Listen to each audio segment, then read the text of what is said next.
Assalamualaikum warahmatullahi wabarakatuh.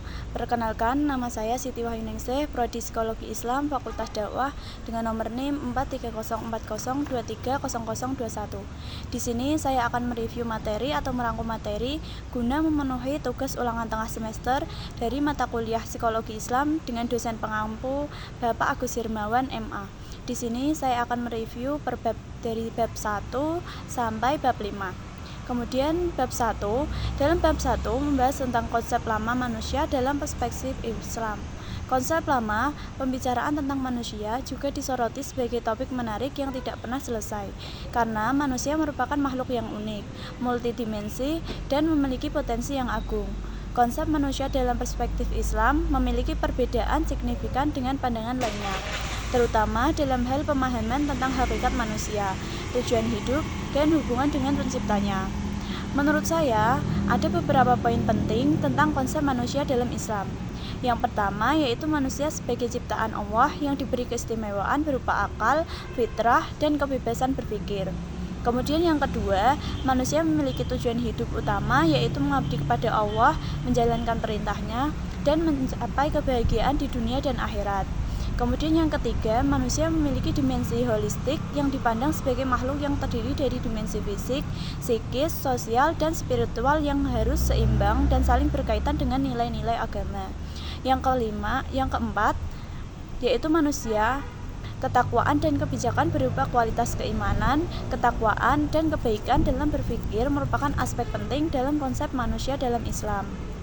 Kemudian, dalam pandangan psikologi, manusia dipandang sebagai makhluk yang kompleks dengan berbagai dimensi psikologis yang saling terkait. Menurut saya, beberapa poin tentang konsep manusia dalam psikologi itu determinan perilaku atau cerminan perilaku. Psikologi cenderung memandang bahwa perilaku manusia dipengaruhi oleh faktor-faktor psikologis, lingkungan, dan pengalaman hidup, tanpa selalu memasukkan dimensi spiritual atau agama. Kemudian kesehatan mental. Psikologi juga memperhatikan kesehatan mental manusia, termasuk gangguan psikologis, stres, kecemasan, depresi, dan cara-cara untuk meningkatkan kesejahteraan psikologis individu. Kemudian interaksi sosial. Psikologi juga memperhatikan interaksi sosial manusia, termasuk hubungan antar individu, dinamika kelompok, dan pengaruh lingkungan sosial terhadap perilaku dan kesejahteraan psikologis. Lalu, ada beberapa persamaan dan perbedaan antara manusia dengan makhluk lain. Persamaan mempunyai insting dan naluri dan bagaimana cara manusia berinteraksi dengan lingkungan untuk memenuhi hidup dan bertahannya. Perbedaannya yang pertama yaitu akal dan pemikiran. Manusia memiliki akal dan kemampuan berpikir yang kompleks, berbeda dengan makhluk lain. Kemudian yang kedua, kemampuan berkomunikasi. Manusia memiliki kemampuan berkomunikasi yang sangat berkembang, seperti bahasa dan simbol-simbol yang tidak dimiliki oleh makhluk lain. Yang ketiga, kemampuan kreativitas. Manusia memiliki kemampuan kreativitas dan inovasi yang tinggi dalam menciptakan alat, teknologi, dan seni yang tidak dimiliki oleh makhluk lain. Yang keempat, kemampuan spiritual. Manusia memiliki dimensi spiritual dan keagamaan yang kompleks, termasuk kesadaran akan Tuhan dan kehidupan spiritual yang tidak dimiliki oleh makhluk lain. Dengan demikian, meskipun manusia memiliki persamaan dengan makhluk lain dalam hal kehidupan dan interaksi dengan lingkungan, namun terdapat perbedaan yang signifikan dalam hal kemampuan intelektual, kreativitas, komunikasi, dan dimensi spiritual yang membedakan manusia sebagai makhluk yang unik. Selanjutnya yaitu kita akan membahas tentang bab 2. Secara etimologi, psikologi dapat diartikan sebagai ilmu tentang jiwa atau ilmu tentang aspek-aspek internal individu seperti pikiran, perasaan, dan kesadaran. Psikologi sebagai ilmu mempelajari perilaku manusia, proses kognitif, emosi, motivasi, dan interaksi sosial dengan pendekatan ilmiah untuk memenuhi dan menjelaskan berbagai aspek psikologis manusia. Dengan demikian, secara terminologi, psikologi adalah ilmu yang mempelajari perilaku dan proses mental melalui dengan pendekatan ilmiah untuk memahami, menjelaskan, dan memprediksi berbagai aspek psikologis individu yang melibatkan pengamatan, pengukuran, analisis, dan interpretasi terhadap berbagai fenomena psikologis untuk memenuhi perilaku manusia dan faktor-faktor yang mempengaruhinya.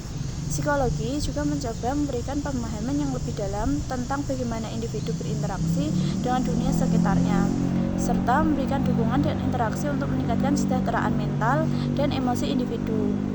Kemudian sejarah perkembangan psikologi Islam mencakup beberapa periode penting yang melibatkan pemikiran dan kontribusi ulama Islam dalam memahami aspek kejiwaan manusia, yaitu adanya periode klasik. Psikologi Islam sebenarnya telah dimulai sejak zaman Nabi Muhammad SAW. Pada periode ini, kajian mengenai jiwa terpecah menjadi dua kelompok utama.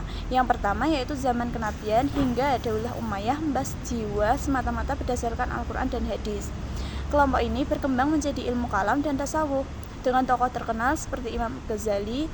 Kelompok kedua muncul pada periode kekuasaan Daulah Abbasiyah yang memanfaatkan filsafah Yunani dan mengkaji jiwa.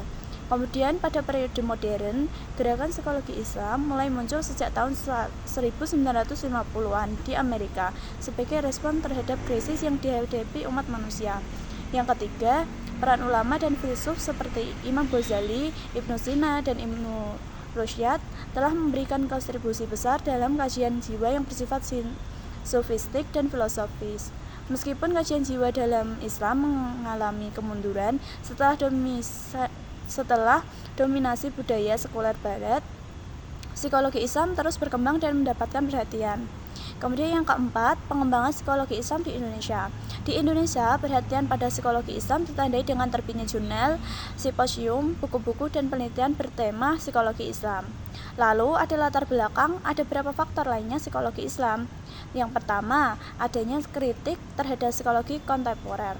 Psikologi kontemporer dianggap mengalami distorsi fundamental karena tidak memperhatikan konsep jiwa secara utuh. Psikologi yang seharusnya membahas aspek jiwa manusia ternyata lebih fokus pada perilaku lahirnya dan penelitian terhadap perilaku hewan. Yang kedua, adanya kesadaran ilmuwan psikologi manusia karena merasa sebagai seorang muslim yang berprofesi sebagai ilmuwan psikologi, bukan sebaliknya. Pandangan krisis terhadap aliran-aliran psikologi kontemporer seperti behaviorisme, psikoanalisis, dan humanisme mendorong lahirnya psikologi Islam sebagai alternatif yang lebih sesuai dengan nilai-nilai Islam. Yang ketiga, adanya gerakan psikologi Islam di dunia. Gerakan psikologi Islam mulai muncul sejak tahun 1950-an di Amerika sebagai respon terhadap krisis yang dihadapi umat manusia. Perkembangan gerakan ini terus berlanjut dengan adanya simposium dan konferensi internasional yang membahas psikologi Islam. Hal ini menunjukkan adanya dorongan nyata untuk menggali gagasan psikologi yang terkandung dalam Al-Quran.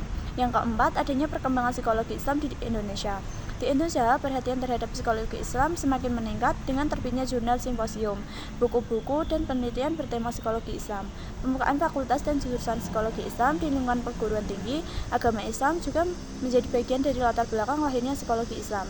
Dapat dipahami bahwa latar belakang lahirnya psikologi Islam sebagai respon terhadap kritik terhadap psikologi kontemporer dan upaya untuk mengintegrasikan nilai-nilai Islam dalam kajian psikologi.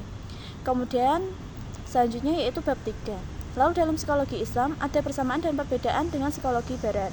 Persamaan dapat dilihat dari beberapa aspek yang saling terkait. Yang pertama yaitu objek kajian. Baik psikologi Barat maupun psikologi Islam memiliki objek kajian yang sama, yaitu manusia. Keduanya mempelajari tingkah laku manusia serta aspek-aspek kejiwaan yang terkait dengan manusia sebagai objek material dan formal kajiannya. Yang kedua, cara mencuri pengetahuan. Para psikolog dan ilmuwan Barat serta psikolog Muslim menggunakan pendekatan ilmiah dan mencari pengetahuan mengenai jiwa manusia. Meskipun terdapat perbedaan dalam penggunaan akal dan keimanan, keduanya menggunakan metode ilmiah seperti metode eksperimental, observasi, wawancara, tes, dan lainnya untuk memahami perilaku dan kejiwaan manusia. Dengan demikian, persamaan antara psikologi Barat dan psikologi Islam terletak pada objek kajiannya yang sama, yaitu manusia serta penggunaan pendekatan ilmiah dalam mencari pengetahuan mengenai aspek kejiwaan manusia. Meskipun terdapat perbedaan dalam landasan filosofi dan nilai-nilai yang mendasari kedua disiplin ini, keduanya memiliki kesamaan dalam upaya memahami kompleksitas manusia melalui pendekatan ilmiahnya. Lalu perbedaan antara psikologi Barat dan psikologi Islam yaitu satu, objek kajian. Psikologi Barat Selain manusia, psikologi barat juga menggunakan hewan sebagai objek kajiannya dalam penelitian perilaku. Psikologi Islam lebih fokus pada manusia sebagai objek kajiannya dan tidak menggunakan hewan sebagai objek penelitian. Yang kedua, landasan filosofis. Bab 4 yaitu mengulas beberapa pendekatan dalam psikologi Islam seperti metode keyakinan, rasionalisasi, otoritas, pembangunan psikologi Islam, dan metode penelitian. Ini termasuk metode pragmatis dan idealistik serta metode penelitian seperti muhasabah, takziyatun nafs, dan psikoterapi Islam. Kemudian ada bab 5 yaitu yang membahas pengertian jiwa dalam Islam, konsep penyusunan jiwa, tingkatan-tingkatan jiwa, fungsi jiwa, dan manajemen jiwa agar kita baik dan sehat. Aspek penyusun jiwa meliputi akal, nafsu, hati, ruh, dan fitrah. Metode untuk menjaga jiwa termasuk meningkatkan kualitas spiritual, mental, bersosial, dan meminta bimbingan ahlinya. Jadi, dapat diambil kelebihan dalam buku tersebut yaitu 1. Menarik dan isinya mudah dipahami. 2. Mengajarkan tentang tingkah laku manusia dalam perspektif Islam. Yang ketiga, dalam penggunaan bahasa tidak bertele-tele, cocok untuk semua kalangan.